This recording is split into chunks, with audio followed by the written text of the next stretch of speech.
Hello, everybody, and welcome in to the Penny Bloom Podcast. Today, we conclude Action Movies Galore on the 5th birthday of our podcast. 5-year anniversary today, May 27th. We're going to celebrate by discussing Mad Max Fury Road. Came out May 15th.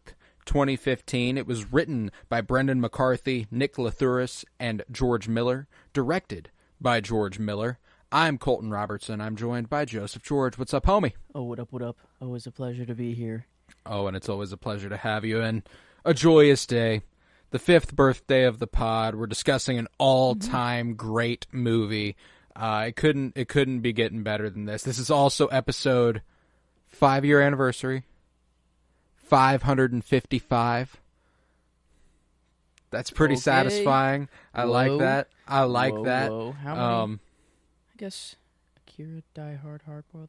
Okay, so we've done more than 5. It would be nuts if this was like the 5th action movie and just the 5s poked out everywhere. But no, we are at least capstoning action with, 2 just back-to-back bangers of action movies, and they've just been kind of instant all-timers. Like they joined the ranks pretty quickly. And I knew while I was watching them.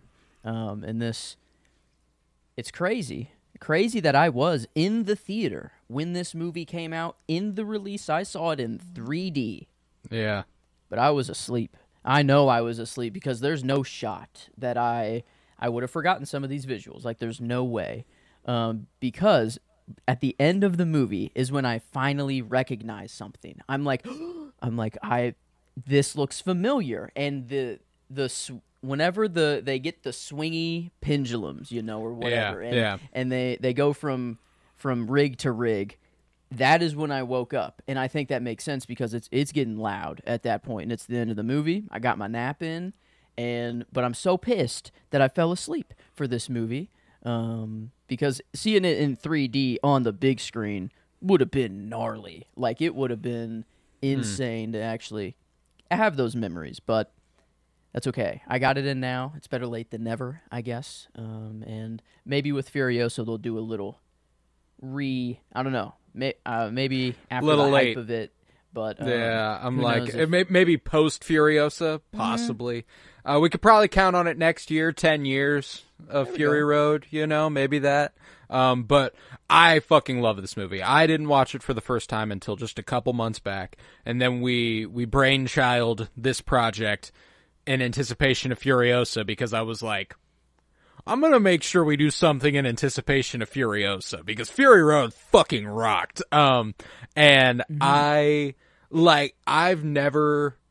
I watched this baked, just so fucking fried, right? And I'm sitting there just like watching, and then we get to like the 30-minute mark with my favorite scene in the movie, the sandstorm chase sequence. And I believe I tweeted when I watched it that undoubtedly the coolest shit I've ever seen in my life. And I stand by that for the most part. Like, that shit is so fucking cool that, like, and this is one of those movies that does cool good. Like, it's not just cool, it's also really fucking good. And that's that, like, when you can meld metal, cool, and quality, like, damn, okay, let's fucking cook, because George Miller, man. Yeah, incredible on a TV. Imagine the whole thing in a theater. Like, this is a theater movie. I like the list of, like, required IMAX 24/7 movies. And I think this would be a very nice addition to that list. Like, get Dune, I'd say Interstellar, just for me, for my own reasons, but like Mad Max. A big time. Throw the Dark Knight in there just for the comic book one to get it. A lot of Nolan stuff. The Batman instead, actually. I was going to say one comic book one to throw in there, but I think this is whatever that tier is, it joins that rank for sure. It's that good that, like, visually alone, it's just impressive. Just to see a lot of the stuff is, I have to assume, practical. There's clearly things that they cannot do. They're not witness, you know, like they're not a real witness sacrifice going on right now. But but a lot of I don't know. I gotta assume like a lot of just the crashes and things that they just really let those things go. And no, George Miller once said that the movie is 90% practical, and that they only use CGI. And like obviously the sandstorm sequence, they weren't like, let's go film out in the middle of this giant fucking sand tornado. You know, it's like stuff like that. There are certain sequences that are not real, and you can tell. But a lot of the stunts are practical, but they use CGI to kind of heighten them a little bit sometimes. Like whenever you see people like falling from something going 100 miles an hour, you know, they didn't have somebody actually do that. Yeah. But you know, like that's one of those. That's one of those things about this movie that I fucking adore, is that it's also tangible, you know, like it's a masterclass in, I believe this is, I mean, like in terms of like just masterclass in visual effects whenever they come along, and a masterclass in filmmaking, like sound, visuals, everything. It's fucking gorgeous. It's wonderful to experience. And the way that just the soundtrack is kind of really played actually by a truck, like that's a rig, like the speaker rig in like the, you know, at first the guy's just playing and wailing on the guitar, but then like whenever Max gets up there and then like starts to actually fight with that dude, like, you know, whenever he uses the guitar to hit him, it like wails on, like I don't know, it's melded with the score, and like everything just, it feels like they took everything up to max, and like they took everything. It's like a Deadpool movie, but not quite yet, you know? But it has that cool factor to it, but it's actually just quality and good, and like not a Deadpool movie. I don't know what the like thing I'm trying to pull out of a Deadpool movie, but it's like camp? Maybe. Yeah, maybe it's campy and it owns it and it knows, but it's not like it's not in the superhero vein. Or that no, like but like this is campy. It's campy as hell, you know. Like when you have a speaker rig, that's my favorite shot of the movie, by the way. When you have like a tracking shot of you going up the back of this rig with 4 dudes banging on drums, you get around the side and you get this gorgeous view of this guitar player who, when he strums his guitar, flames shoot out of the end. You know, like. That's campy as shit, and it's camp in the best way, you know. And but that's the thing, is that it also grounds itself in a degree of you know, drama and in the story that I think really, really pays off. And like a lot of the stuff with Furiosa is definitely the most interesting stuff of the movie, which makes it all the more fulfilling that we're going to get a little more backstory on her, and that we get to discuss that later this week. I'm super excited. Yeah, necessary. I see why this movie is the next play. Like, yeah, it's I would like to see the continuation, I guess, just to see how they're all. But we got the ending we wanted. You know, there's really not another ending that you could hope for. In this one, it's a kind of like a fairy tale ending. But I want to know what the hell happened between before or now and Furiosa's birth. You know, and even before, like what their world used to be like. Like I guess they had a green patch out there, and while Furiosa was born, you know, is it just her? This is the 4th Mad Max movie. Oh. Yeah, there are 3.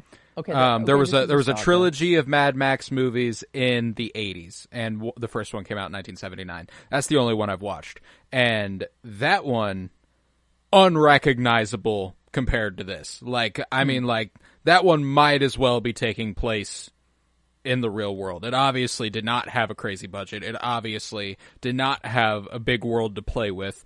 It was just, like, it was very on the nose, and it felt like, but it was still fantasy, you know, it was still different. It wasn't our world, but it was a world not far removed from where we are now. Okay.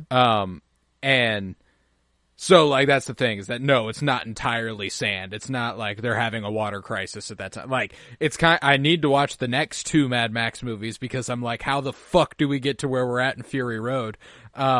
I And I'm guess assuming we might have gotten the rushed version as just like oil, oil, oil. Oh, water. We're out of water. Oops. I think like they kind the of just oil wars, yeah. yeah. It kind of just in the beginning no visuals of anything. It's just on the radio of it happening. So I think it's safe to assume. We see some nukes go off. Yeah, safe to assume war just got the better of us. And, yeah, probably. And then this is you'd fight over the only resource that matters. You know, the I guess the resource that should be free, which you know, like it's weird to think that the water you need to live, you have to pay for in the first place. Yeah. Like no matter who you are on planet Earth, but that's weird. And some people don't even have it as well. That there are still people going thirsty. So it's weird. It's like this is a crazy fantasy like movie, but like yes, it's not happening on the global scale like it is in here. Yeah. But it's I don't know. I think this is much more of a watch out for the future kind of message if it's going for anything rather than a hey look at what's going on in the world. Like they're not going for that. I don't think really at all. No. I think there's obviously a revolutionary streak against a ruler who's hoarding resources, and he's blinded the population into thinking that he's their king, he's their benevolent ruler, and they get water on his command. A Morton Joe. God damn it! Why did you have to be named Joe? Any other name you could have chosen for the guy, just kind of sucks. And his little like, just his whole everything, it just sucks. Yeah, he's grotesque. Like he's disgusting. And not much. I don't think there's a single good thing you can say about him. No, he blew ass. It was the whole fucking movie. He was fucking awful. The design, I will say, the design is dope. That's what I was going to say. I was like, what? Characterization wise, nothing good you could say. But in terms of behind the scenes developing the character, that look is fucking pimp. It's a great look for a movie villain, and I love the mask. I love the breather. That's like a hood. Like that's cool. There's all sorts of design choices that I fucking adore in this movie, and it mostly does come down to the vehicles and Morton Joe and his crew and his every little detail is so good. Like Furiosa's little stick shift, but it's a dagger. You can take it out. The pedal is like the shoe size, like thing at like a department store, like is that at least one of them I think was, but like, and then I love how like you can lock it down and then like keep it there, and then there's just so many other switches that do who the fuck knows what. Oh yeah, but like and so much cool world building, like the comma crazies. One of them being Nicholas Hoult, and the spray paint adrenaline rush. Like that's a cool practical thing that like. What are you even thinking when you go, we're going to take like silver spray paint and make you spray it over your mouth and that's going to be it. I wonder if it like it does, if it is like an adrenaline sort of thing, or if it's just ritualistic. Yeah, because like they worship like chrome. You got to assume chrome would be like, because you can't. It's like unobtainable almost because of how just dirty the desert and stuff is. So like even if you got chrome, it's not going to be chrome for long. So like maybe it's just they worship that color so much that they're chrome for a little bit and witness me while I go and die in the name of a Morton Joe. Dude, I love that first chase sequence where we get the first witness me's is fucking hysterical.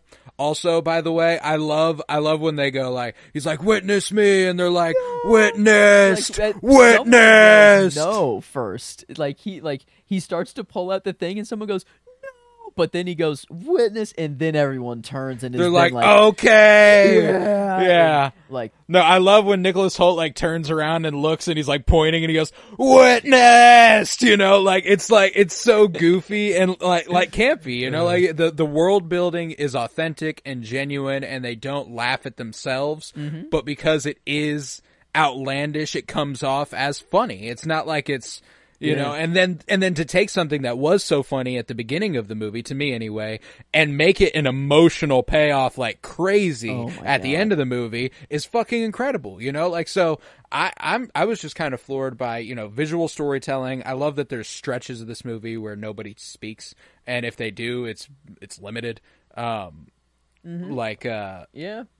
and Furiosa are characters of very few words. They don't really speak a whole lot. It's mainly what they do. They're about action, and I don't know, my favorite scene. I just thought it was so creative. Like the sequence of everything is right after that sandstorm visual. Like already I'm primed. I'm like, holy fuck, what the shit? And then it's like all the girls are out there and they're all like taking a break to drink water, and Max wakes up. He's dragging. Is it Nux? Nux. Okay. He's dragging Nux along with him, and then he pulls up and like he sees all of them, and like for a split second he's got to be like, what, like, is this real? But then he's like, oh no, okay, I'm here.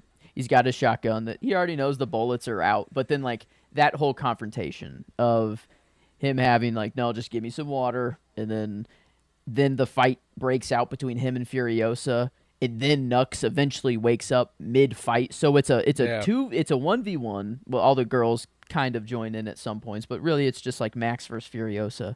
And then when Nux wakes up, it's like he just has to join Max on the fight because it's his blood bag, and like he's got, I don't know, it's just it was just so many things were going on at once. The like little punch out of the thing to grab the Glock, the hidden gun. Yeah. That's sick as hell. And then like whenever Nux had the clip or the mag in his hand and he held it for Max to like slam the gun down on top of, and then that's when he like fired the bullet. I was like, okay, that was just, bro, when he does the thing where he pop like right next to her head and then points it at her, I was like, okay, that's hard. That is hard. Oh, and that whole sequence, one of my performance, and it's to build on this sequence and the sequence thereafter, is Tom Hardy. Tom Hardy is really fucking good as Max, and the reason I went with him is because he conveys so much with his eyes and physicality and expressions. That whole sequence where he's like, huh. And he doesn't even say anything. He's just like, huh. Like, and exactly, like, and water. Yeah, like just one word, and that's it. Change. And then when they get away, when he gets away, and they've separate, like all that, and then the car breaks down, and Furiosa catches up, and he's standing there, just like this. He just kind of like looks over at her, and then he just looks back up, and he scoots over and up. Like, there's just so much he does without speaking that's really impressive. A thought occurred to me during this movie that I would be deeply interested in is this movie has nothing but music. Like the music in the movie. Like there's no other sound design. There's no dialogue. It's just a silent film, essentially. I think that could fuck, which is kind of... It could. And that's how good of a visual storytelling it is, because it reminded me of that quote from Martin Scorsese where he says, like a screenwriter's job is to write poetry, and then a director's job is to turn that poetry into a silent film. And I think that this accomplishes that to the absolute maximum you possibly could. Yeah. I mean, you got each rig. You have like the bullet farm. Is that like what they're called? Yeah, like those people, and they're clearly the bullet farm people. They have bullets as like their clothing, and then like the guzzling. What is that? What they call it? Is it actually like what? Yeah, I felt like there's a different name to it. Like they just guzzling. You got it right. Okay. Yeah, they are going to Gastown to get guzzling.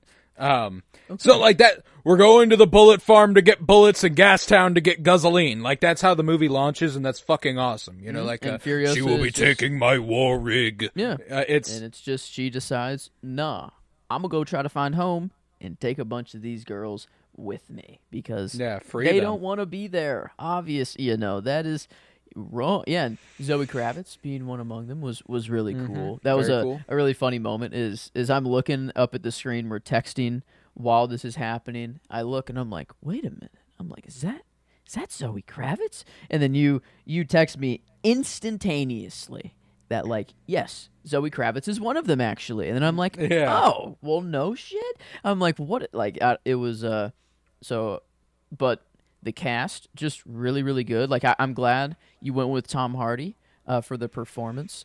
I was between him. I mean, he was the standout to me for exactly the reasons you said. He doesn't have to say much at all. It is just through his face and through his grunts, really. You know, he's kind of a John Wick type. Yeah. You know, he's got one but he doesn't even, he just, you know, it's just an approval. But I don't know how to, Charlize, is that it? Is that how you Charlize Theron. Charlize Theron. I really, really liked her as Furiosa. I thought, like, the things I was getting from her were, like, Beatrix Kiddo and Sigourney Weaver in Aliens. Like, I'm getting, like, those vibes. Like, she is, like, joining the ranks of just pure she badass joined that pantheon female character. And, like, the writing can only do so much. Like, the writing does help. Like, the line I ended up going with is her, and she says, everything out here hurts. You want to get through this?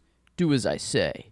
Now pick up what you can and run. And then every girl just is like, you know, they're like, yes, ma'am. They're like, you know what? Yeah, we're you know, it was just like an instantaneous, obviously we're trusting you. You know what the hell to do.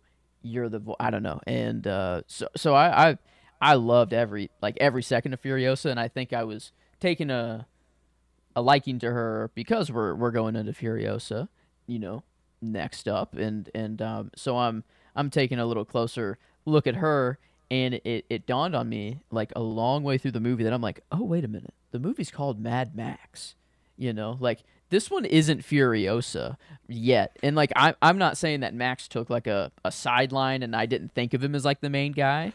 But I'm like, oh, my God, I'm getting, like, two, like, great stories here. And I'm like, wait, Max's story is actually, like, incredible here. I'm like, he's just, like, just kind of the hero. I guess he's just the hero. I don't know. And he just always kind of does what's right after the first confrontation, after they're all together.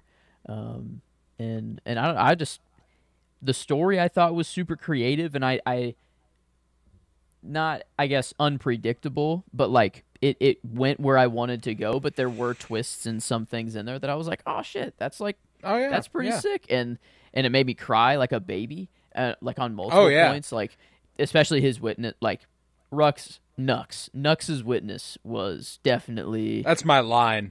It's his witness me. Nobody else's witness me. It was Nux's witness me. My God. Where he, like, because that was it for me. Charlize Theron as Furiosa got my character. Undoubtedly the coolest character in this fucking movie. I have no doubt, for all the reasons you said. And I'm excited to see Anya Taylor-Joy play with that character. That's super exciting. But it was between Tom Hardy and Nicholas Hoult for me.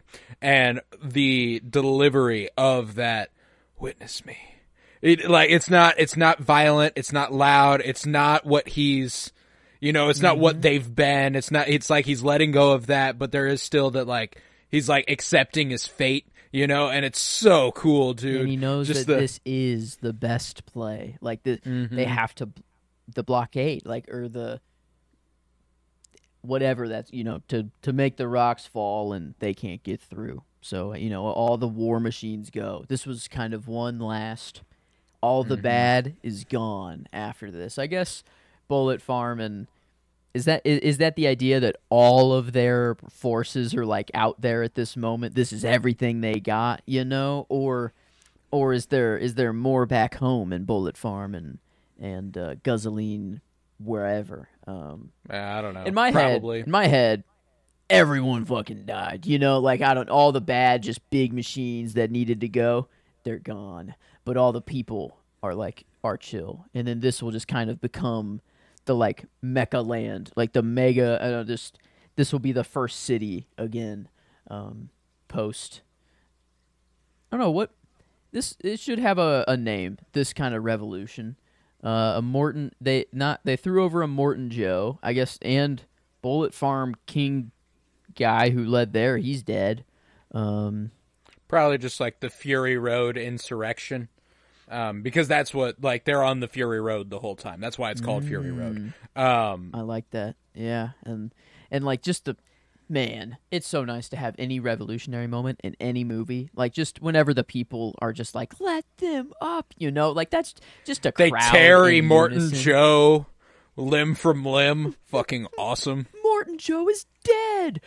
Everybody sprints to his body and just immediately rips him up. Perfect. Yeah, and then like you have his like Morton Joe's family, I guess, or like what are those his brothers or his sons? I don't know. Like the little dude who's in like the chair, the floating chair. I don't know if they're biological sons, but they've been at least dubbed his sons. Okay. Yeah, but like I love when like everyone gives him the look of like, like you're next, dude. Like it's like kind of like. It's just kids there, though, and even the kids. And the kids are the ones who decide, like, we'll let them up, like, nobody else makes that decision for them. Like, it's really cool, Like, one of my favorite lines was early on in the movie whenever a Morton Joe gets to where he keeps his quote-unquote breeders, his women, and it's that old woman who's, like, who's holding the gun at him, and he's like, she says something like, you can't expect to control people forever. Like eventually someone's going to fight back. And it was just a perfect way to drop us into the middle of this world right before one of the biggest acts of insurrection in the history. Like we don't even know Furiosa. Like we don't get a chance to see Furiosa working for Immortan Joe. We just know that she is Immortan Joe's imperator. Yeah. Which is like she's driving the war rig. Yeah, she's a big fucking deal, Like she's worked her way up so that she could do something like this, and that's badass, And the fact that you can track all of that without having to have seen it is really, really clean, I think that there's I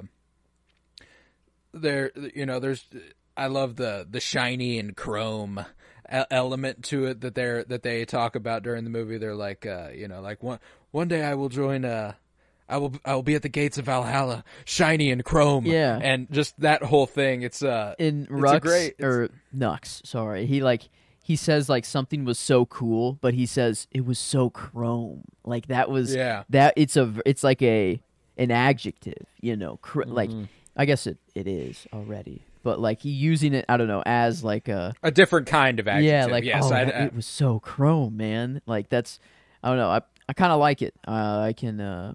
But I don't like the craze, the crazy part behind it. But it's a cool slang term. I think it's 2015. It never caught on, so it probably didn't for a reason. But But no, they created a world that it was it was believable. It was seamless. It was just, yep, those people exist. They're crazy people that need blood bags because.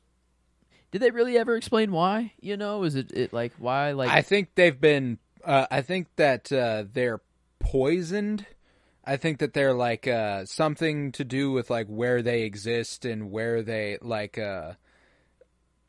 It appears that their skin color is a natural thing. Mm-hmm. I don't think that's something that's painted on.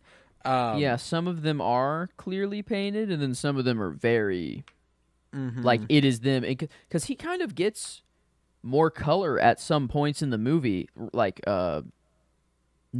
God, I always want to say Rux for some reason, but like he gets like more color, and that might just be because the sun is on him, right, or something. Right. But like it feels that like he got a little bit more blood. I don't know, like a something like from the blood, he got like a boost. But then I guess it was cut off pretty early, actually, and then he never got any more blood from that point on. Now that I think about it.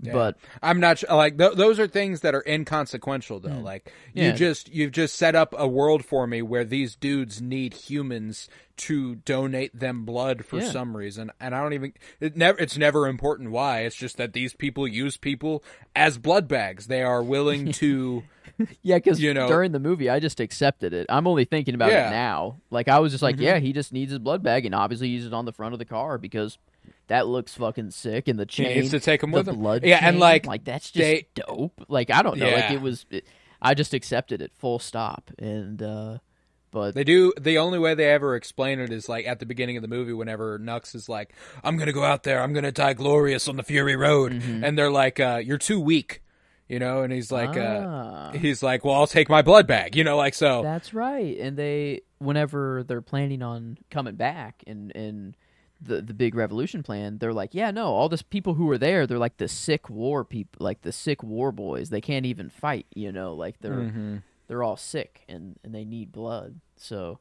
maybe it's just they're all Immortan Joe's sons, and his DNA is just fucked. It's like it's just fucked. So no genetic diversity is also a problem. Usually. Especially for multiple generations. But it's true.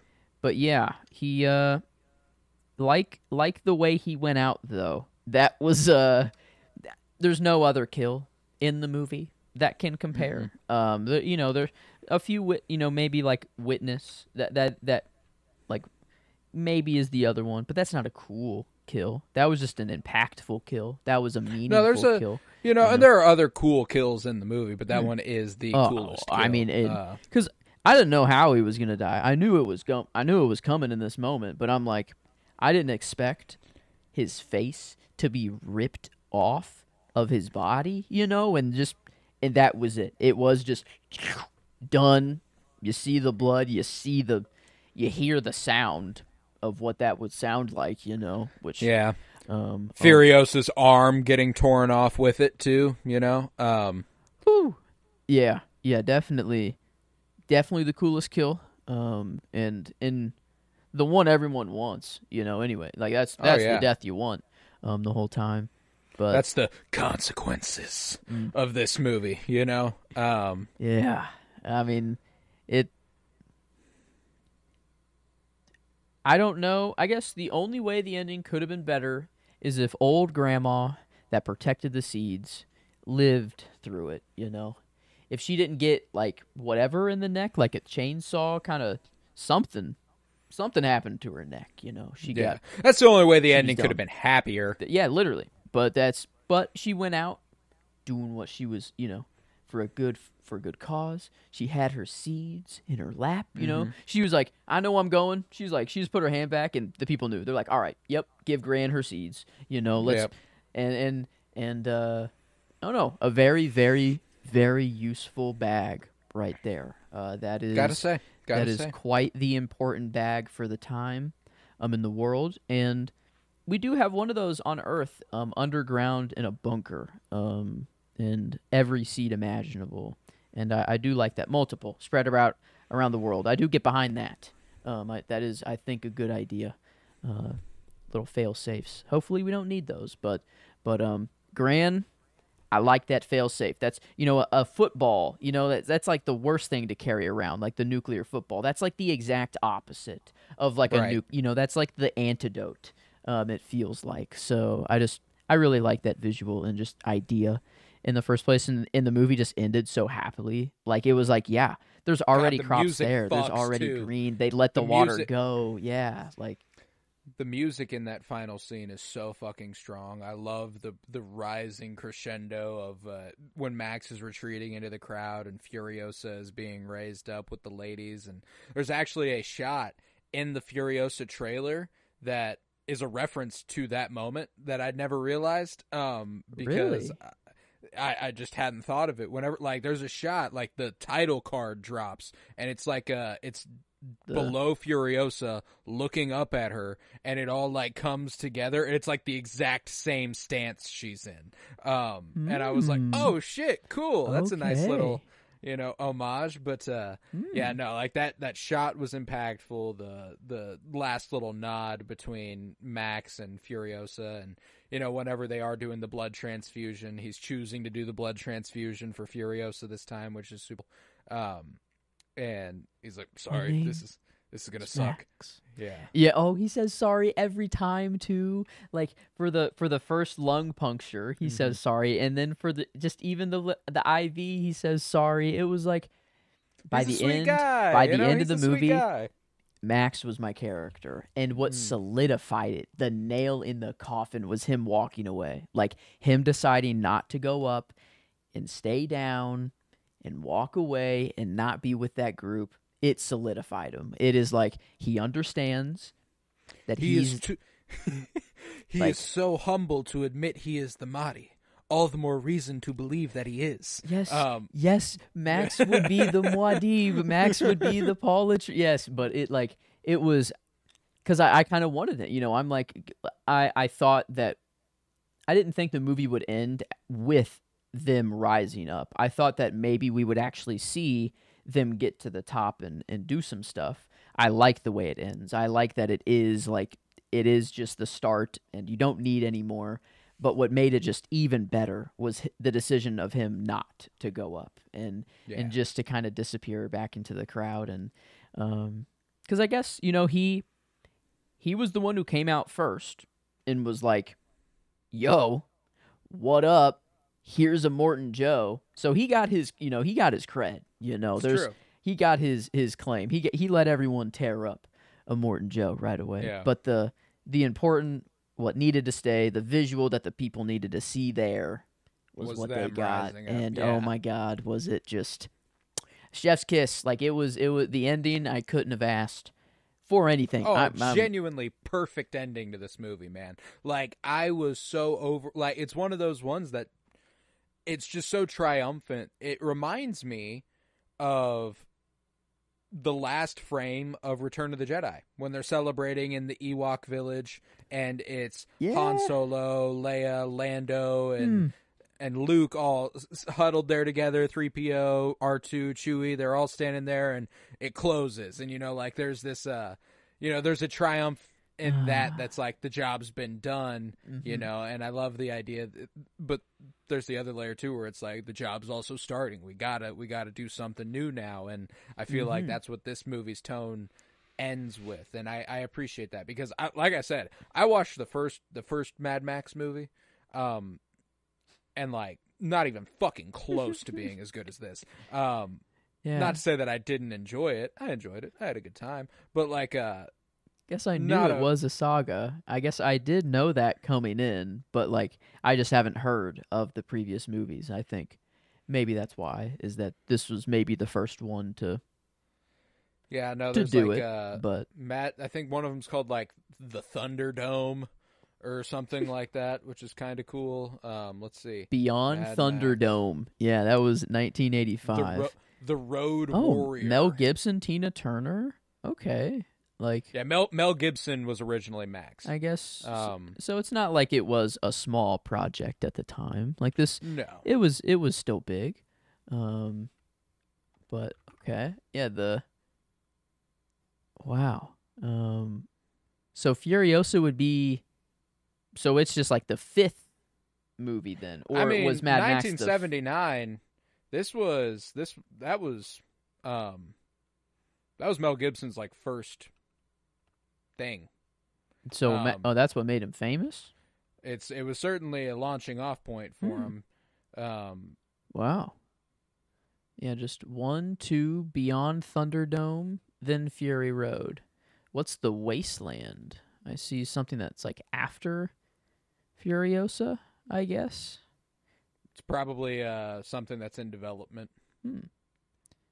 Yeah, some Tom Hardy. I guess it'd be the actual sequel of what we just watched. But yeah. I'm pretty sure that just got announced. Oh, I'm pretty sure, like very, very new. I'm pretty sure it takes place like a year after this.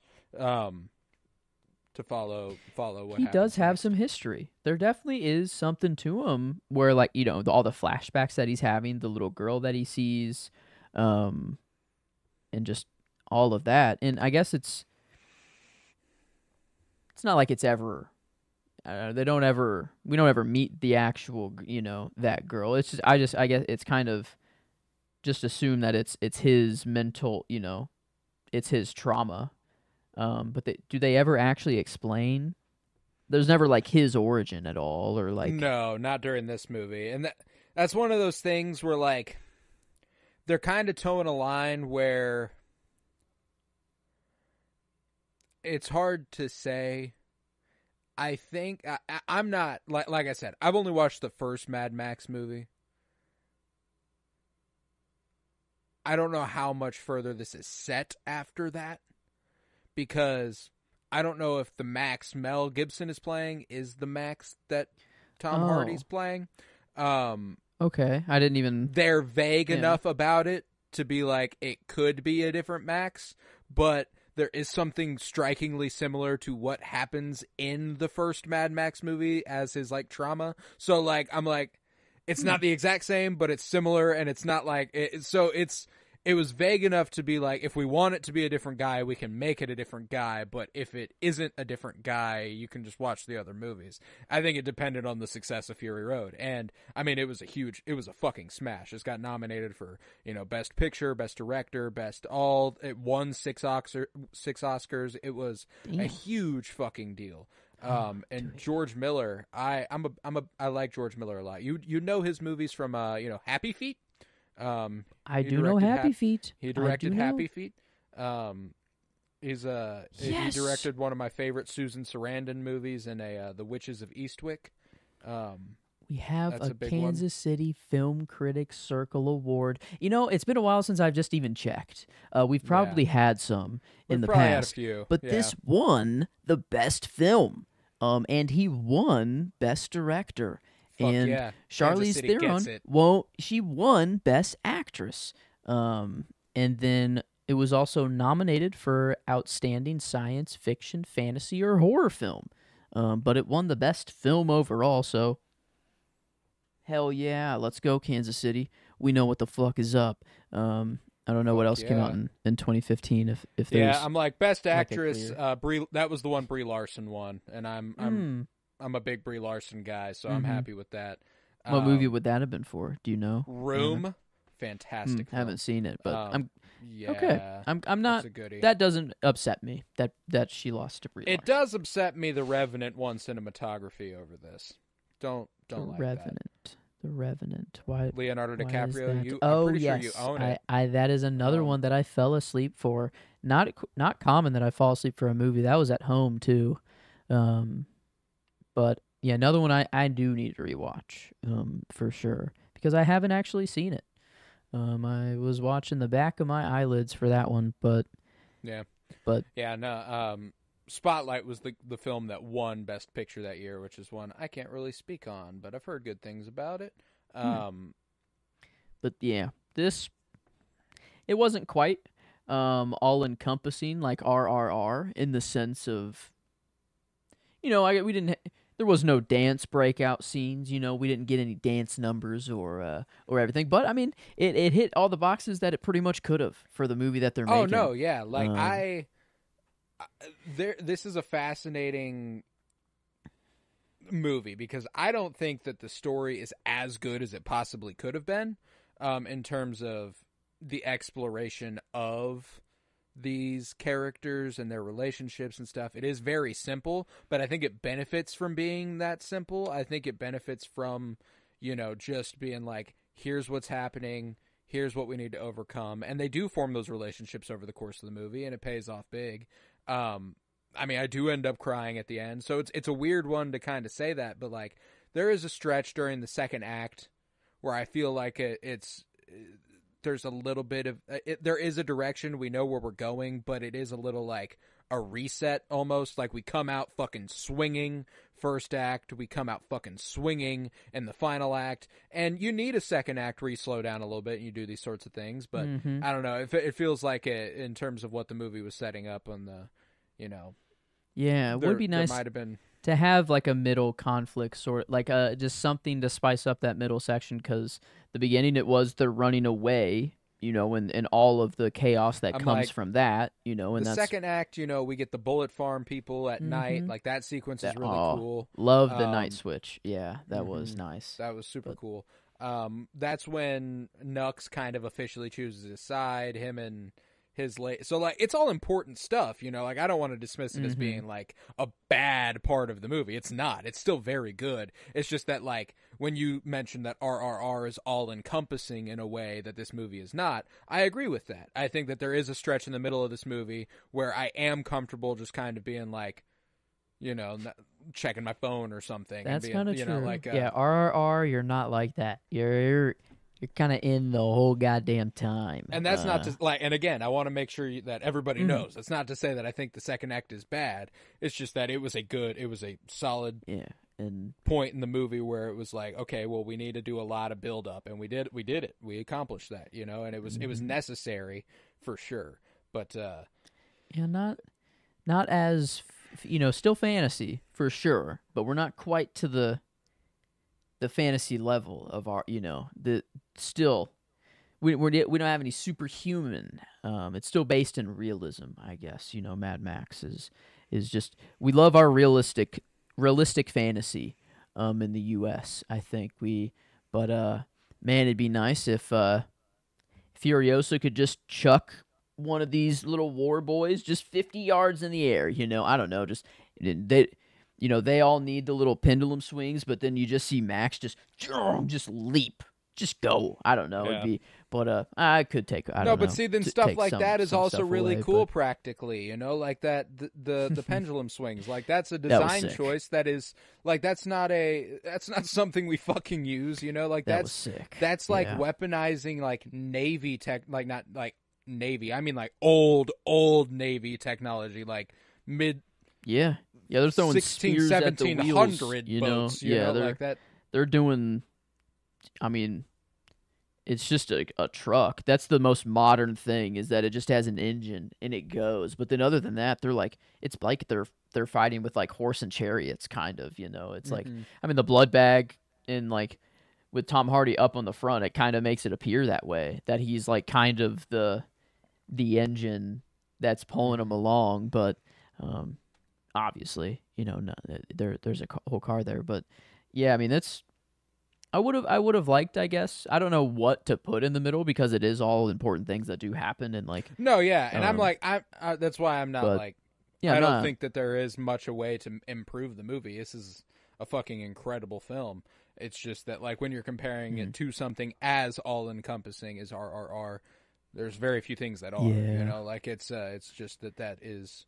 It also helps that that's a foreign film. I literally have to be locked in. Yeah, that's true. And would you say that it's like visually? This movie is better than RRR. Visually, it's every way. I don't think there's a single way that RRR is better than this. I think it's RRR keeps you like it's flashier, or like it will. The stuff that's happening is like crazier. Maybe really not even, but like no, I'm like when it comes to like I thought the photography in RRR is really really good, and I thought the performances might be the only thing that might be up on this movie. But I talked last Friday when we were talking about RRR, the digital sheen of the movie and how I think it works for RRR. I think this is evidence that it works even better when that sort of digital sheen isn't there. Like this movie I think it worked. Real. I think it worked excellent for RRR, and like in the visual language they were creating, it works excellent for RRR, and it looks great. This is a really good example of how like this is one of the most beautiful movies I've ever seen in my fucking life. Like that's kind true. of it's hard real. to compare. Like and there are times where things aren't real, but you're like, damn, that might as well be real. So like my favorite sequence, I rarely go with the visual effects sequence as my favorite of the movie. Like when we get to the sandstorm and like, but it's more than just. It's a lot more than just what's happening there. It is the filmmaking that makes me go, holy shit, this is the coolest shit I've ever seen in my life. The like slow drive over into like the vortex, and then they like you just see like the string of people that are like flashes. Oh my god! The lightning it's like flashes that make them go into black and white. Oh man, yeah, just that they cooked. Like, I mean, that, and Yeah, that's fucking insane. It's fucking insane. So like, it's a testament to how like I'm not anti-visual effects or anything. Like that'd be fucking ludicrous at this point in history. But like, use them when necessary, and fuck did or they? like Jesus, use that it looked for fucking whenever good. you can't do it And practically. plan it out, like, like plan like the way that they did in RRR, like everything looks really good because they've stylized their VFX to look specifically like that, and it works within the context of what they're doing. Obviously, you can't be like, all right, well, let's get a bunch of tigers and lions and bears and let them loose on this fucking set. Like obviously that's shit you can't do. Yeah. So I appreciate when they do stuff that isn't possible, that you cannot do and visual effects. I love that we're shooting on location. We are in a fucking desert. That is awesome. Makes this movie look fucking incredible. And it's stuff like that, I appreciate the volume because it gives you an idea of what it's more practical. It is more tangible. The lighting's more natural. But for example, and it doesn't look bad, but I have a principal problem with it. Like the part in No Way Home, that's that shot of Flash where they've put a blue screen behind him and it's literally just the city. It's just a sidewalk and like go somewhere. Like literally like go outside somewhere and shoot that. yeah. So like that it's stuff like that where I'm like, just go shoot that. Like it's not so like there are principal things with it there too, but like if you're going all the way out to the fucking desert and you cook like this, like fuck yeah, you earn a sequence where you go, okay, now check out the scale of this giant fucking sandstorm and get in there and like that's some really, badass shit. It kind of really was like them being like, all right, check this shit out. Like they were just like, it was like, all right, we're driving into a dust storm, like she's just going east. It doesn't even make sense. Like there's not a reason that it's there. It's just there. And then we get in there, it happens and we're through. And then we wake up and just kind of move on. But like, it's just 30 minutes into the movie to be like, do you realize what you're about to get into? Basically. Yeah. Like, yeah, it's like, do you understand how fucking awesome this is? You're welcome for this. Not to mention that this is nearly 30 years removed from Mad Max 3. So like people who were fans of the Mad Max trilogy coming into this one and seeing that and kind of being like, look at what we are able to do now. You know, like it does elevate it in a way that you just can't even comprehend because I mean like I'm pretty sure the Thunderdome movie, I haven't watched it like I said, but I'm pretty sure that third one, like we are getting more to the desert like wasteland sort of vibe. Beyond Thunderdome. That's just quite the title too. I do gotta watch these other ones now. I was just thinking maybe after Furiosa. I don't know if I'll get them in before, but they do seem kind of interesting. The I guess if the first sort of relates to Max, but the synopsis here is after being exiled from the most advanced town in post-apocalyptic Australia. So we are dealing post-apocalypse there. Are we in the outback? Is that where we are? Are we in Australia this whole time? I guess I didn't even really think of where. I was just kind of it felt like the whole world was kind of like this at this point. I'm pretty sure. I'm pretty sure it's Australia. Like just going off where the first three movies are set, and just based off that whole thing. And George Miller's Australian, so I'm pretty sure that like I think these movies supposedly take place in Australia, but I don't think it exists in that way anymore. Like it's not like they're like, it's not that it matters. This was Australia at one point. Like it's not like we're the end of the original Planet of the Apes movies where they find the Statue of Liberty buried underground. And they're like, oh god, True. It's, gone. Everything just gone. The outback. Yeah. The outback dominates the world now. Not the best place to live. Yeah, not at all. And even if you are in, do they have a name for the city? Like the Morton Joe, the mountain, I can't remember.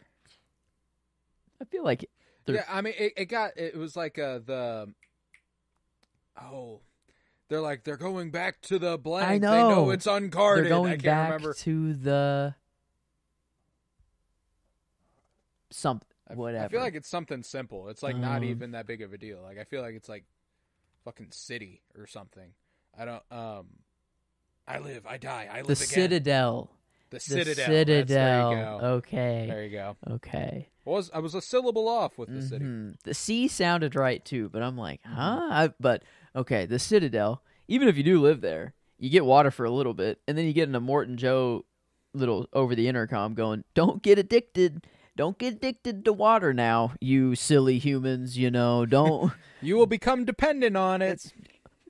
It's like, yeah, that's thirst. That's just how it works. It's just a biological function of living, brother. Yeah, that is just how it goes. But and just what a rough. I don't know. That's a rough life. But then to have just a group of people who are badass and it's just metal as fuck to drive big rigs and while you're out there, it's basically wartime. You know, we're on the coolest time period that we could have gotten here in this world.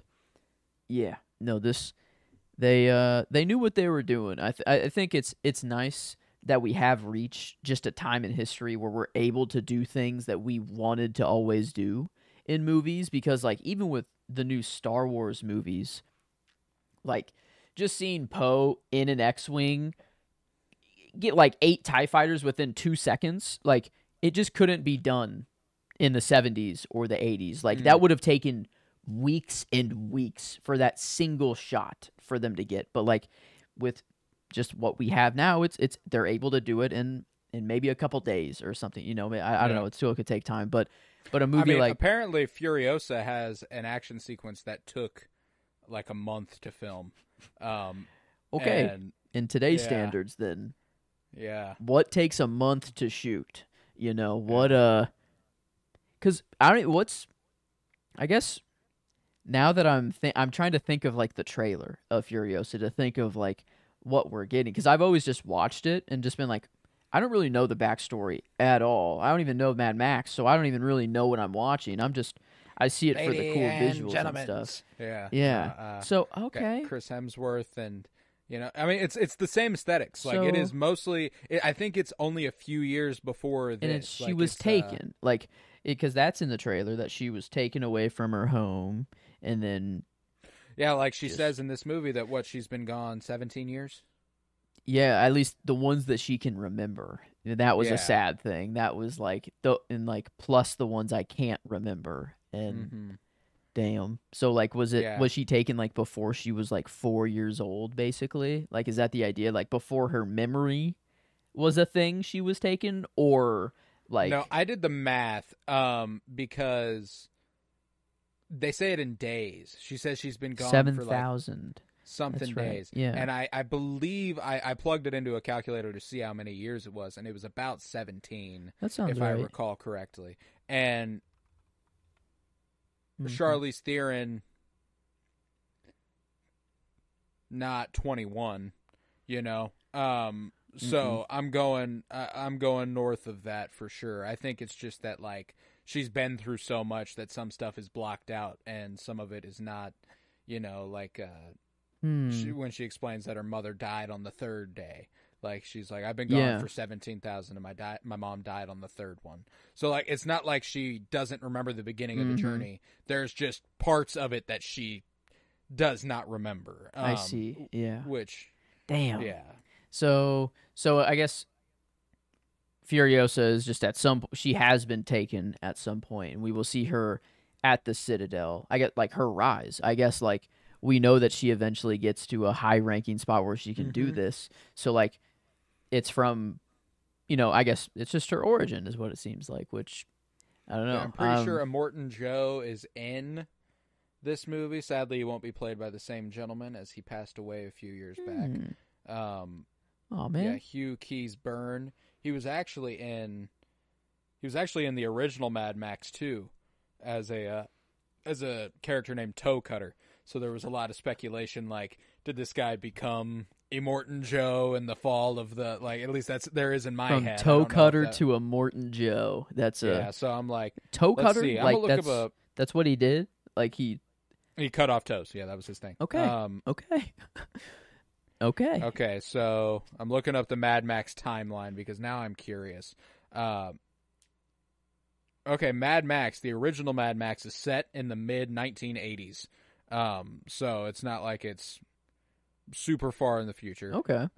There's a road sign dated December 1984. So it's somewhere in 1985, presumably. The wars caused a dramatic drop off in oil production. Da da da da. And Mad Max 2 is set 3 years later. And in this one, Miller's retcons start to get a bit confusing. Okay, so he's starting to do whatever he wants here. The Road Warrior's story precedes the eventual global nuclear war, and the wasteland as shown in the movie is just the result of further decay and societal breakdown, not the aftermath of nuclear winter. And then Mad Max 3 is set 15 years after that in the early 2000s. And this is evidenced by a mark. Let's see.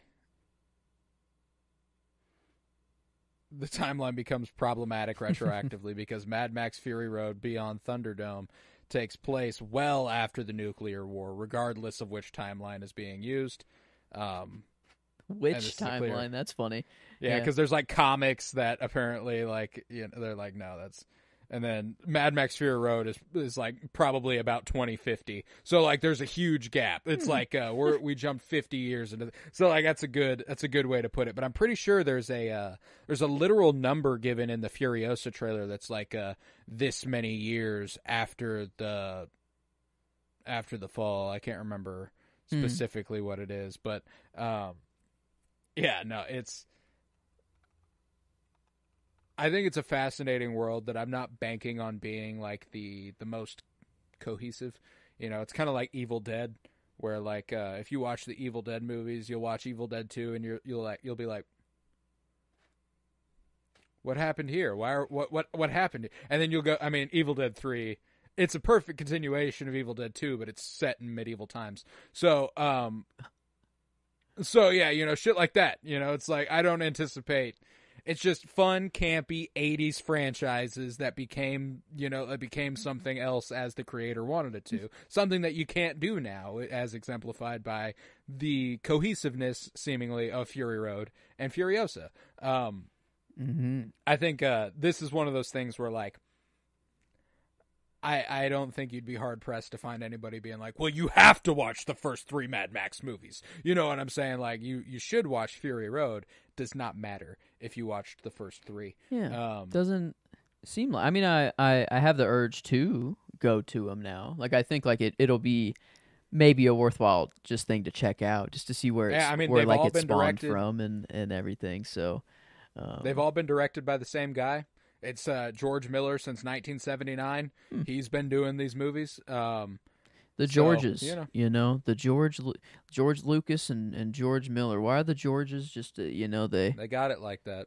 They like their babies, I guess, and they want to see him grow. But I think finally he's definitely in a place where I'd be proud, at least definitely of the first movie, and I'm assuming Furiosa is not going to disappoint or I don't think it'll be. I think it'll be more comparable to Mad Max Fury Road than the first 3. I got to imagine so. Especially with like Anya Taylor-Joy is like, I'm excited for her to take up the mantle of Furiosa. Like especially like one of the main lines that I recall from that trailer is the one where she's like, "I am Furiosa," and she's like yelling and like looking at something. And it's like to see her badass. Yeah. Like I haven't seen her have it like not even close to a character like this. Like no, this is so gritty and so. Yeah, no, I don't like. I'm not missing one that was Emma, no. Last Night in Soho. The menu's got a little bit of a grit thing going on, but it's not like this. Yeah, it's a different thing. This is like she is Furiosa, like this is. She's an action hero essentially. Yeah, it's and this is like kind of her prime, I guess. Is that the idea? And gentlemen, are we going through Furiosa's prime? Is that or is she in her prime? Did we just witness her prime? I mean, I don't. I don't know. I guess her rise, you know. Yeah, it's not like an athlete's career that we're talking about right here. It is like someone's life.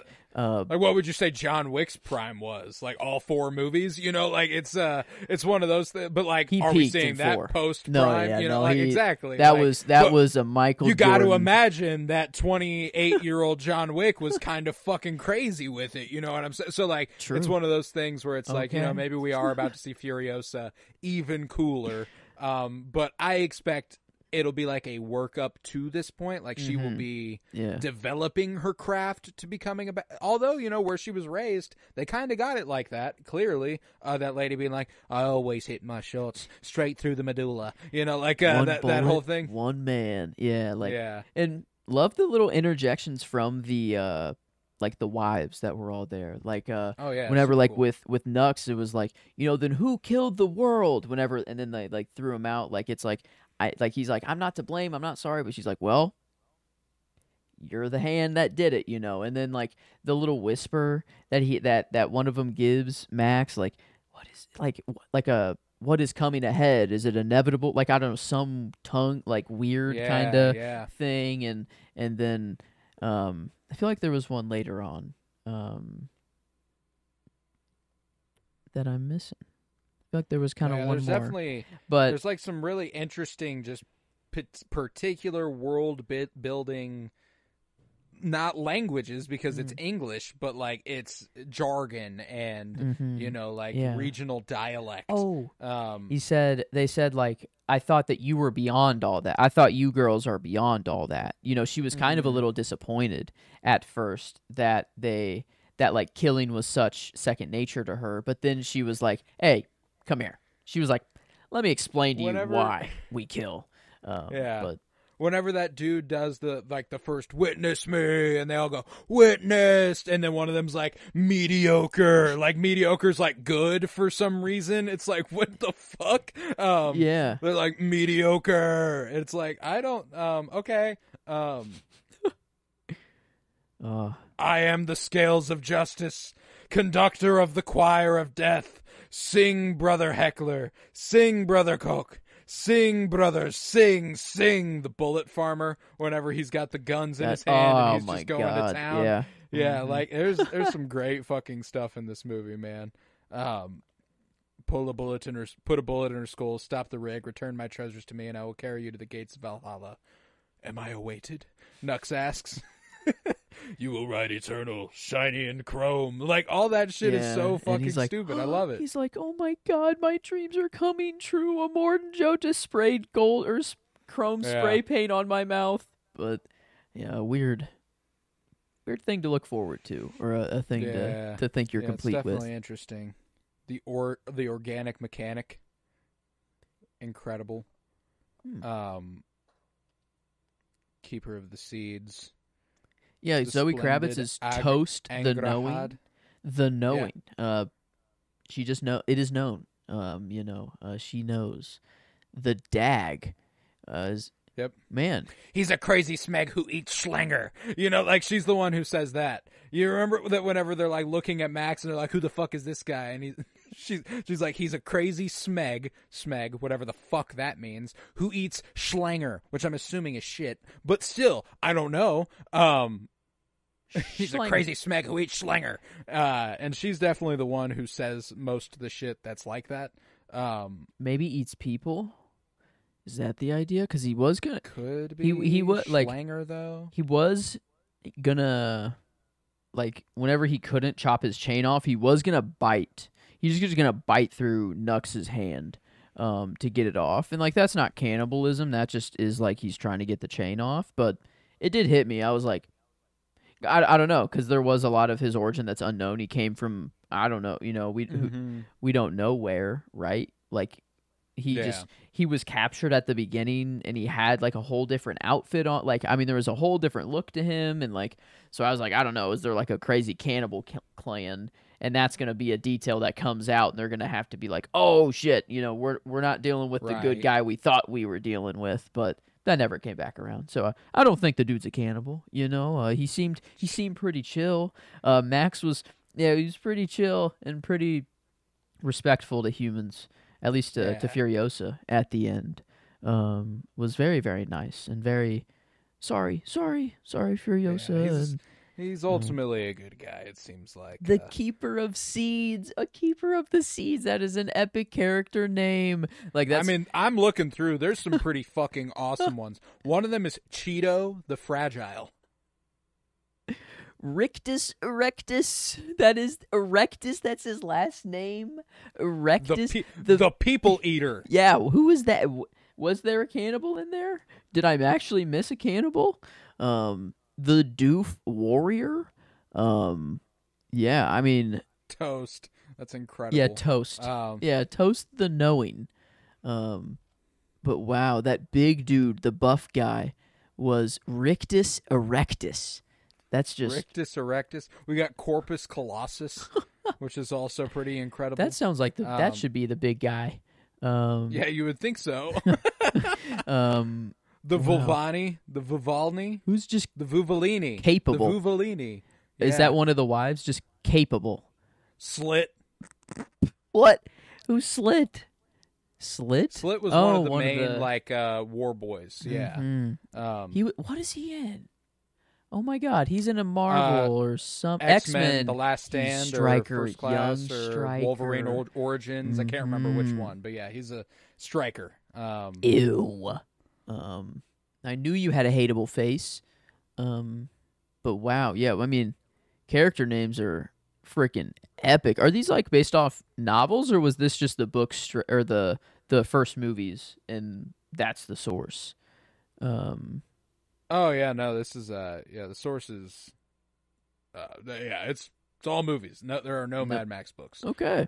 So just straight up from the movie. Yeah, birthed all this stuff. This is because some of these character names just sound like it came out of a book. Like it's like this has to be pulled from like a novel somewhere, or it sounds like. But okay. Yeah, I was already in for Furiosa just for Anya alone. I'm hyped. Like I was in it for that alone, but now I am like so curious on how she'll take on that like gritty, hardened, or maybe she's not at first and we see that slowly happen, which my God, that's going to be... I'm excited, man. She's a talented actress. This world is so fascinating, and Furiosa is such a cool character that I have faith. I remember someone asking him, George Miller, like, did he consider bringing Charlize Theron back?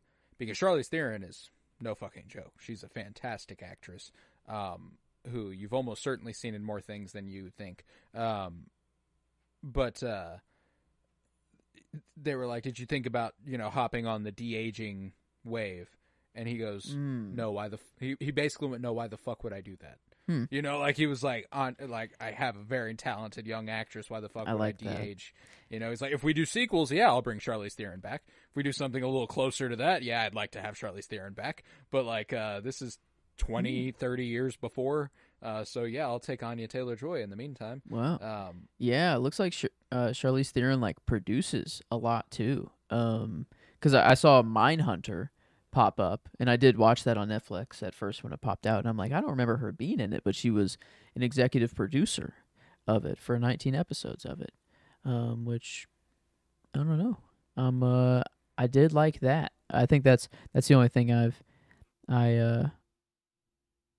don't know. I feel like have you told told me? The Multiverse of Madness she's the insurrection at the very end that comes up to Doctor Strange.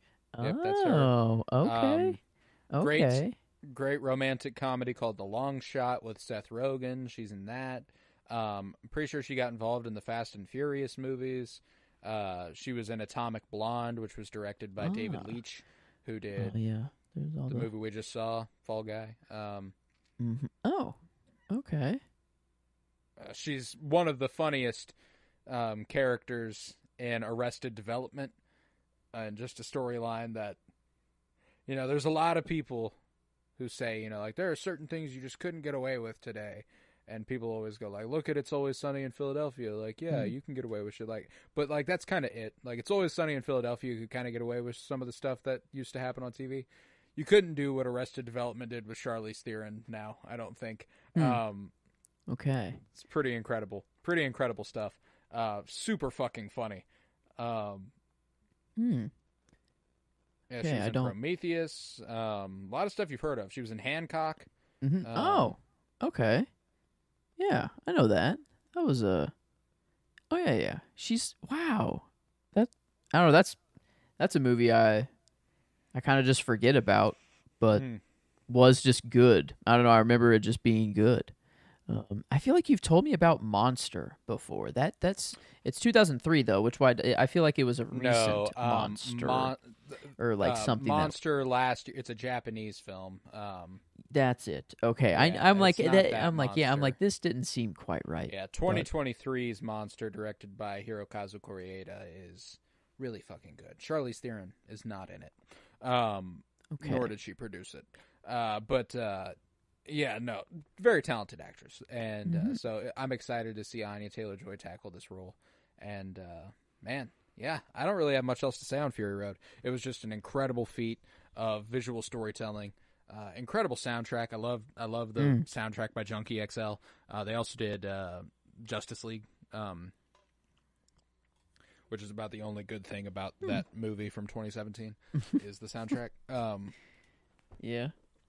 Well, I'm not disappointed here. It was pretty metal, and I'm not even really into metal. I'm not really into metal either, but this is one of those things where I'm like, okay, I can see why this is fucking awesome. Wail that you know? guitar, man. You know, Yeah. I'm like, go on it. So yeah, no, it was sick. Yeah, I think I'm good too. I think I don't have much more to say. So perhaps I'll do these plugs. We'll rate this movie afterwards, and then is it time? No, sadly, no. That's okay. I know. That's I okay. wanted it to be. We'll but...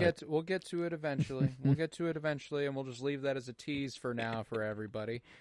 Joe's got something he's working on. I'm One cooking. Day we're gonna present it. I need to cook. Yeah, but we'll present it to you one day. It'll happen before long. But with that, if you would, head to patreon.com/pennybloomPod, where you'll find over 100 hours of exclusive content, all sorts of book reviews, comic book reviews, movie reviews, and early access content, all for the low, low price of $1.50 per month.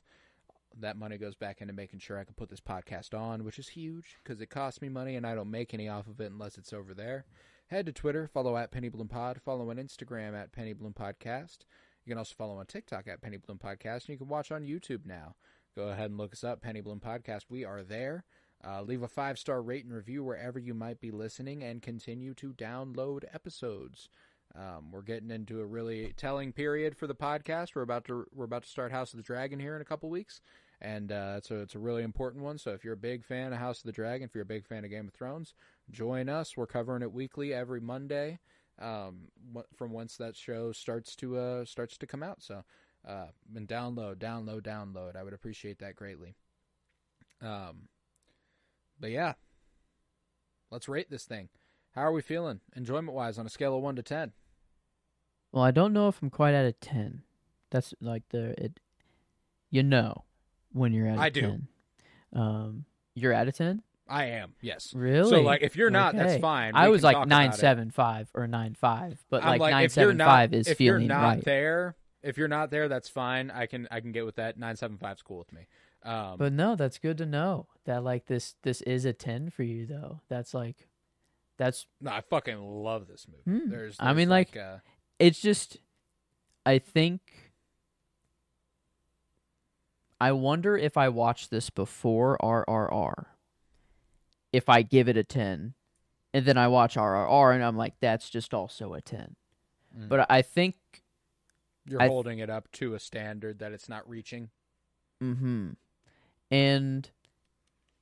I mean, if that's the case, Yeah. like that's just how things like I gave it a 5 on Letterboxd. Like it is a 5. Like that's, it's perfect on different thing. Letterboxd. Yeah, but I think it's like 9.7. Like I'm there, but cool with that. I wasn't quite at 10. I won't use a sumai for a 2.25 difference.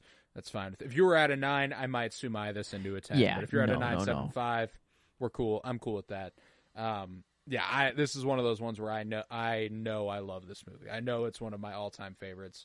And it is. I mean, I did say that. Like, and that's kind of what a 10 represents, is like, it is up there on the all-timer. But I don't know why there is that hesitation. I don't know. And maybe it is that second act. Maybe there is just that little bit more that I don't know what they could have changed, but there could have been something just a little bit more. A little more gripping. Yeah, hey, I can't knock it. If you're not feeling but it's if you're that, not feeling like it's a 10. I mean, we are talking the most minuscule, like 0.25 difference. So like, yeah, I mean, this is as close to perfect as you can get to me. So yeah, I mean, I think, yeah, I mean, there is some hesitation, I guess. So in principle, no, I mean, like if that's the case, it's not a 10 for you, and that's okay. I'm cool with the 9.75. I can get with that. Okay, because critically here, I'm there. Like, I'm leveling it across the board. 9.75. Like this RRR, we gave a 9.25. It's better than RRR. I think. Yeah, I just think it's a better movie. The story it's like, it's not as complicated, I guess, but there is still that same revolutionary spirit. There's these awesome characters that we get to follow. And I guess in RRR, a lot of my enjoyment just comes from it is very flashy and attention grabbing, and all the time there's crazy things that are happening that you don't see in any other movie. But like, this was just, it's impressive. It looks so real the whole time. And even when it is VFX, I'm like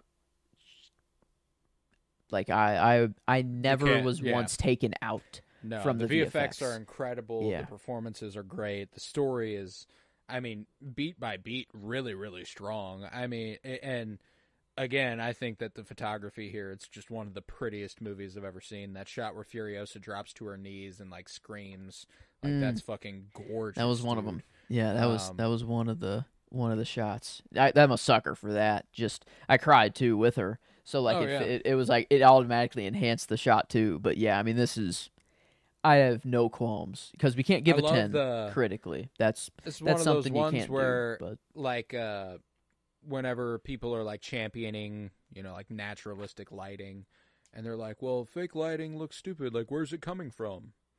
Same place the music's coming from. It's a movie. Shut the fuck up. Oh, that's actually good.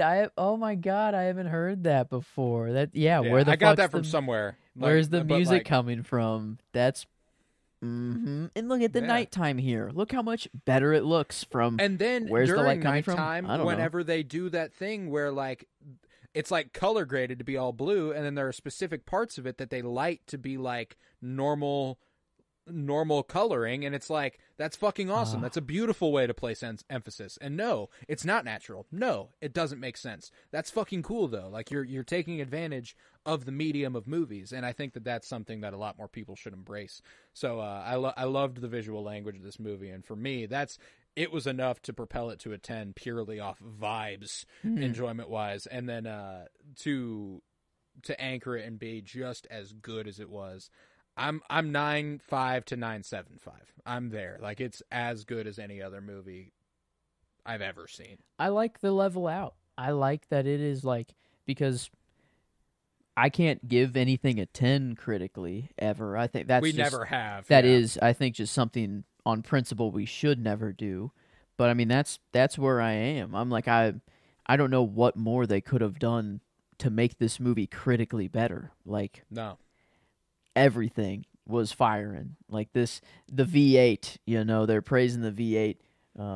It'd be nice to introduce them to like a Formula One car and see what they think of have some fun here, Yeah, see what they think of that. But no, it's perfect. I mean, almost as perfect as you can get, and that's a 9.75 for me. And I like the overall of that too, because I think I would overall put this above RRR.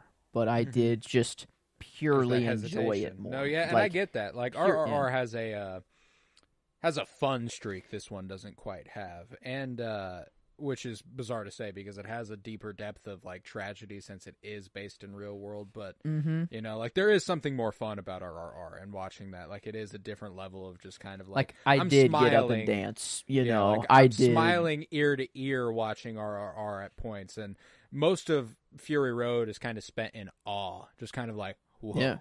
You know, like, damn, that's dope. How do you fucking do that? You know, like, so it's definitely a different kind of movie, and I completely get how you could hold RRR above it, and I struggle to tell you if I put one above the other or how much further above the other I would put one enjoyment wise, but I know for a fact that I think this movie is about as good as anything I've ever watched. So I'm comfortable with a 9.75 across the board, making it a 98%. Yeah. Which I believe that is the highest. That's the high of the year, isn't it? Yes. Like, across all projects. Actually, yeah. I mean, the next RR was a 9.5 overall on this project. The next highest would be John Wick 4 at a 9.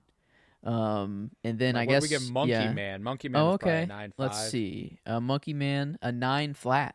Actually, overall. Green Knight's the problem a here. 9.42. No, wow. Okay, yeah. cool. Glad we got a new high on the year here. Then. I think that's it. I mean, Guardians of the Galaxy, that was this year. You know, stuff like that. Did we get cut to the CBM project? Yeah, I guess we haven't gotten to it. Did we get? We got. The first one. Oh, you mean one? One. Oh, okay. Yeah. Oh, that sheet's all the way over here. It's been a while since I've gone to that sheet. I know. Let me check real quick. Guardians 1, a 9 flat overall. Okay. Yeah, I'm like, I think that if there was any movie that was going to give it a run for its money, it was that one. Wow. In terms of. Yeah, no, okay. I'm happy with that. I think this deserves to be our new high of the year, so I'm happy to hear that that is kind of how it's rocking for us. 98. Gonna be tough to beat. Goddamn. You literally have to do a 10 enjoyment and keep it the same prowess that this delivered. So and hey, if Furiosa can do it, I invite it, but I don't think so. I don't think so, but I'm not sure about that. Yeah, beautiful. 98%. That is wild. New high on the year. And the second to last movie we're covering in May, so we're almost 5 months down. So Furiosa's got a lot to live up to. I'm not expecting it to surpass it by any stretch, but I am excited. I think it's going to go well. I do. George Miller, Anya Taylor-Joy, Chris Hemsworth. Chris Hemsworth looks like he's having a super fun time in that movie. Yeah, that'll be nice. I'm there. I'm set. I'm in. Man. The 5th anniversary, the 5th week of May. It's not the 5th movie. Episode 555. There you go. Yeah, 555. This movie came out originally on 5/15/2015. A lot of fives there. I was 15 years old whenever I watched this whenever I slept through it for the first time, actually. I was 15 when it came out. 5. Fives. Don't know what it means, but something right now. A lot of fives there. But yeah, so happy birthday to the podcast. And we can't wait, here's to doing a podcast for another 5 years. Hopefully it's the Penny Bloom podcast. Yeah. Hopefully by then all the comic book that'll be, caught up and done, by 5 years. We had that was I think I don't know, in the plans until 2025 or 6 somewhere maybe. So but that's no breaks taking it. But anyway, a lot of just more fun future things planned. Yeah, we got a lot of stuff coming, and I'm super excited. As this Wednesday, obviously, we will conclude the Anya Taylor-Joy spotlight with Furiosa, kind of the sequel episode to this episode, as it is the sequel film to that film. So, Furiosa this Wednesday, and then we are doing our top 10 action flicks of all time this Friday to conclude the month of May, and then starting in June, we are reducing to 2 episodes a week, and next Monday will be our top 10 Star Wars TV shows. So a couple top 10 episodes in a row, which I don't think was intentional, but it happened that way. We'll have top 10 action flicks on Friday, top 10 Star Wars TV shows on Monday, and then next Friday, a top 10 movie of all time. Has not been formally announced on the podcast yet. Okay. Not actually timeline-wise. A top 10 movie of all time. I'll take that back. I don't want to hype this up. It's our first. It's the first edition into Cinema Surprise is kind of what I've decided to call it. We are going to be spending the next several weeks, as long as House of the Dragon is running.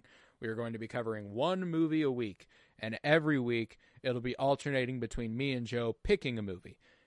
So let's say at the end of Furiosa next Wednesday, this Wednesday, in 2 days. Whenever you listen to Furiosa, at the end of that, Joseph will reveal what the first movie of that project is going to be. And we will be covering that next Friday. So I'm super excited for that. I get to, on that episode, whenever it comes out, I will announce what movie we're covering the next week. And then on that episode, Joseph will announce what movie we're covering the next week. And we're just going to keep going like that. You know, we've done a lot of really focused, narrow projects. You know, we've done, the director spotlights, the 52-year journey through film, the comic book movie journey through film, the actor spotlights, and all of those. There's a lot of them are varying boxes, but there's a box there. There's a limit to what you can do. This gives us the freedom to do whatever the fuck we want. Any we'll movie. Be doing any movie we've ever wanted to cover that we haven't covered. We could be covering it here soon. And the way if you don't listen regularly, if you don't keep up with us, the best way to find that out will be on Twitter at PennyBloomPod. So you can go ahead and check it out there, follow us, and you'll get all the updates necessary. But yeah, so after this week, it's basically House of the Dragon and movies, and I'm so very excited, and I cannot wait. But with that, I was Colton Robertson, and I was joined by Joseph George. Thank you very much, homie. Oh, thank you for having me. It is always a pleasure to be here, my friend. Oh, and it's always a pleasure to have you. And remember, peace, love, and bloom, and witness me. Oh.